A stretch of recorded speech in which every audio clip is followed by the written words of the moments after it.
안녕하세요. 의사결정을 도와주는 남자 의도남입니다. 오늘은 미국에서 차를 구매하는 경우에 대해서 얘기를 해볼 건데요. 차를 구하실 때 크게 세 가지가 있습니다. 첫 번째는 새 차를 구매하는 방법, 두 번째는 중고차를 사는 방법, 그리고 마지막으로 리스를 하는 방법이 있습니다. 근데 여기서 개인 간 중고차 거래를 하는 경우를 제외하고선 거의 다 차 딜러십을 통해서 아마 차를 구하게 되실 건데요.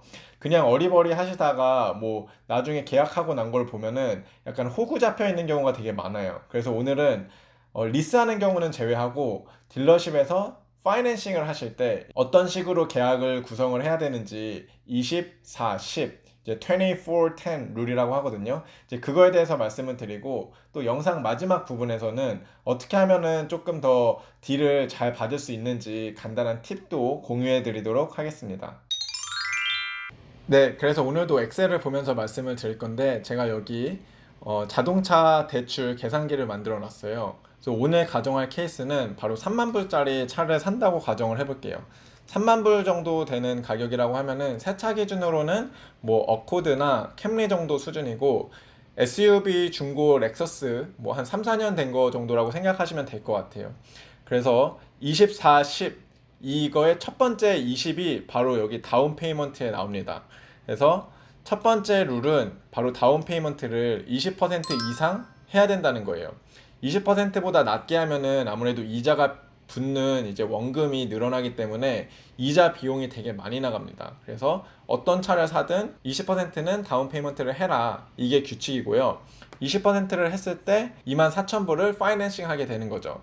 그래서 이거를 파이낸싱 한다고 가정을 했을 때 자신의 크레딧 스코어에 따라서 이자율, APR이 결정이 되고 이제 이거를 얼마 기간 동안에 갚아 나가야 되는지 자신이 결정을 하게 되는데요.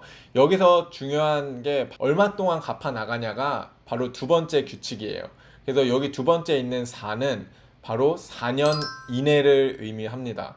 여기 제가 개월수로 했는데 이제 오토론 피리어드 인 먼스 하면은 60개월이면은 5년이잖아요. 5년으로 하지 말고 4년 이내로 하라는 거죠. 60으로 했을 때는 먼슬리 페이먼트가 442불에 이자 비용이 약 2,500불 정도가 나왔어요.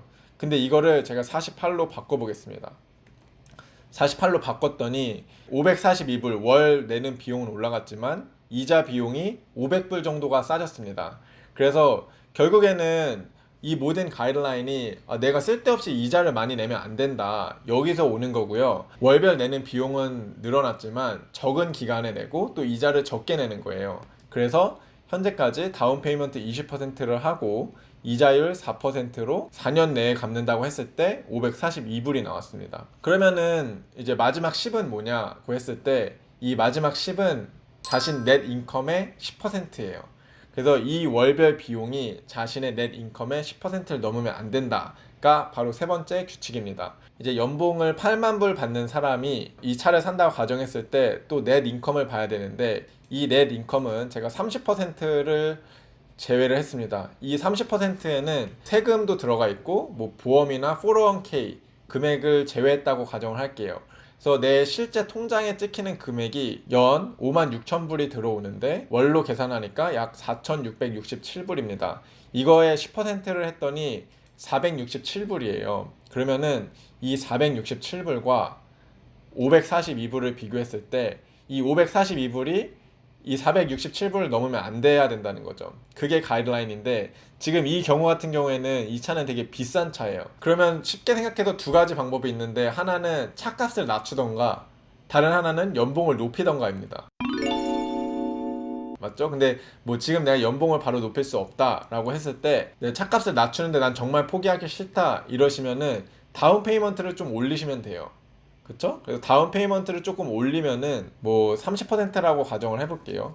그러면은 일단 처음에 내야 되는 현금 비중은 늘어났지만 이제 먼슬리 페이먼트가 대충 이 같은 선에 있는 거죠. 그쵸? 아니면은 이 20%를 놔두고 차값을 뭐 조금 적게 가는 겁니다. 나는 조금 더 싼 거를 사야겠다. 그래서 26,000불짜리로 낮춰야겠다고 했을 때는 제가 찍었는데 대충 비슷하게 나왔네요. 그래서 이런 기준으로 내가 넷 인컴 기준으로 봤을 때 10%를 넘지 않는 선에서 예산을 잡는 거를 추천을 드리고, 그럼에도 불구하고 나는 무조건 차를 사야겠다 하시는 분은 좀 다른 거에서 아끼실 수밖에 없는 거죠. 왜냐면은 차를 산다는 거는 그 차값뿐만 아니라 보험도 정말 많이 들고, 뭐 기름비, 유지비, 뭐 car registration fee, 뭐 plate fee 이런 게 정말 많이 나갑니다. 그래서 그냥 차 값만 보고 이거 다 내가 감당할 수 있어 이렇게 생각하다가 나중에 매월 나가는 돈을 보면은 좀 놀라시는 경우가 되게 많이 있어요. 그래서 오늘 말씀드린 거는 24, 10, 20% 다운 페이먼트, 이제 4년 이내에 오토론, 그리고 넷 인컴의 10%를 넘지 않아야 된다. 이렇게 정리를 할 수 있을 것 같습니다.